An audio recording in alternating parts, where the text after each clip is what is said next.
सर्वांना माझा नमस्कार. जय हिंद, जय संविधान. तुमच्या शेतातनं ग्रामपंचायतचा किंवा जिल्ह्याचा रस्ता जातोय काय? जर जात असेल, तर तुम्हाला त्या रस्त्यापासनं त्रास होत आहे काय?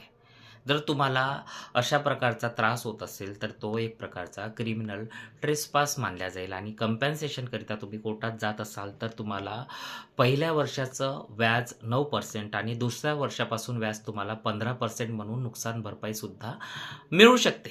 बऱ्याचदा काय होतं ना, की असे प्रश्न असतात, की हा रस्ता ग्रामपंचायतचा आहे आणि ग्रामपंचायतचा रस्ता आमच्या शेतातून जातो. ग्रामपंचायतचा रस्ता असल्यामुळे आम्ही काहीच करू शकत नाही, असा लोकांचा गैरसमज असतो. पण प्रत्येक गोष्टीवर सोल्युशन आहे. तुमच्या स्वतःच्या मालकीच्या शेतामध्ये जर कोणी आक्रमण करत असेल, क्रिमिनल ट्रेसपास करत असेल, चाहे तो रस्ता असो वा कुठली दुसरी गोष्ट, तर ते एक प्रकारचं क्रिमिनल ट्रेसपास मानलं जातं आणि त्यामध्ये आपल्याला जेही नुकसान होतं, ती नुकसान भरपाई कोर्टामध्ये दाखल करण्याचा पुरेपूर अधिकार आहे. अशाच प्रकारच्या कायदेशीर माहितीकरिता माझ्या पेजला फॉलो करा, माझ्या चॅनलला सबस्क्राईब करा आणि आवडलं तर नक्कीच शेअर करा.